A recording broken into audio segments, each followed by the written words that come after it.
Greetings, Divine Radiance. Welcome to your Nightcap for Your Soul with me, Nahkila Isha of AshworthScott Life Sculpting. I am a divine interpreter, interpreting messages and methods from the divine that empower you to create and live an abundant life. So before we get started with this evening's Nightcap, I'd like to say thank you so much for joining me. And if you haven't subscribed already, please go ahead and do so. Be sure to turn your notifications on so you don't miss all the delicious yumminess that happens on this channel. Okay, are you ready? If you are ready to get into this evening's nightcap and you're tired of hearing me speak, or just tired in general, go ahead and leave a comment and say, get to it, Nahkila, or a thumbs up. That works just fine. Okay, so this evening's nightcap is boundaries. Boundaries, and it says, let's cancel, delete that lack. Where does it serve your highest good to establish better boundaries? So this evening's message is, you are being called to create clearer boundaries in your life. This could be with your friends, family, or work. Saying yes when you really mean no leads to resentment, which is the biggest energy drain ever. At first, it might be only a little bit and not feel like a big deal. But before you know it, your energy field becomes porous and you are left feeling depleted, resentful, or taken advantage of. Saying no and having clear boundaries is actually a spiritual act. The most giving, loving, compassionate people are those with the clearest boundaries. For when they say yes, they are able to give unconditionally.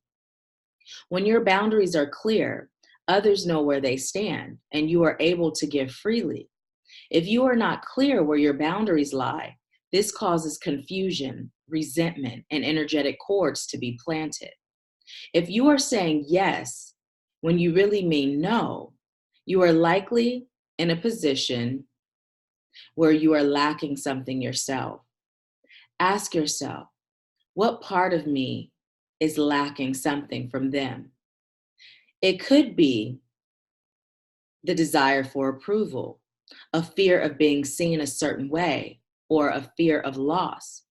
The best way to gauge your boundaries is to check in with your belly. Your belly is the second brain.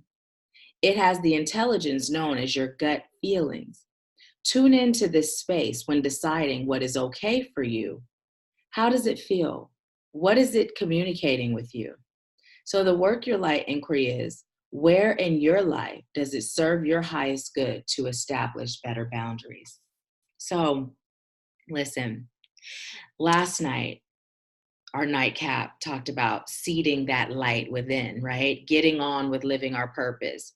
But here's the thing, without clear boundaries, you're not going to be in a position to be in your purpose.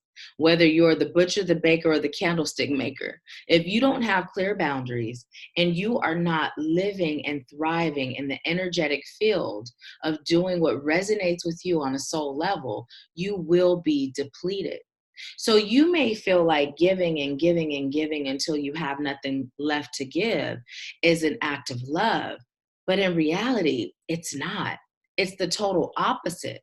Because if you're giving to someone else to the point of being empty yourself, who are you loving really?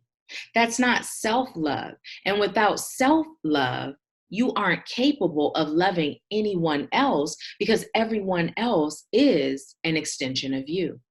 Right? Everyone else is an extension of you. So it starts with you. Healthy boundaries is a form of self-love. And by having self-love, you're better equipped to love the world, to serve the world, right? And to create high vibrational frequencies of love and gratitude and peace and happiness. And through those vibrational frequencies, you're able to manifest and create abundance in all areas of your life. So, if you are someone that is seeking assistance with setting clear boundaries, I'd like to invite you to check out RIM. RIM is an amazing mentorship program that Spirit led me to create. And if you're interested, check the description box, click on the links, or just leave me a comment and say, hey, Nahkila, I'm interested. And then we'll connect and I'll explain it to you. And you can determine with the guidance of Spirit whether or not RIM is for you. So I thank you so much for allowing me to serve you. Sweet dreams.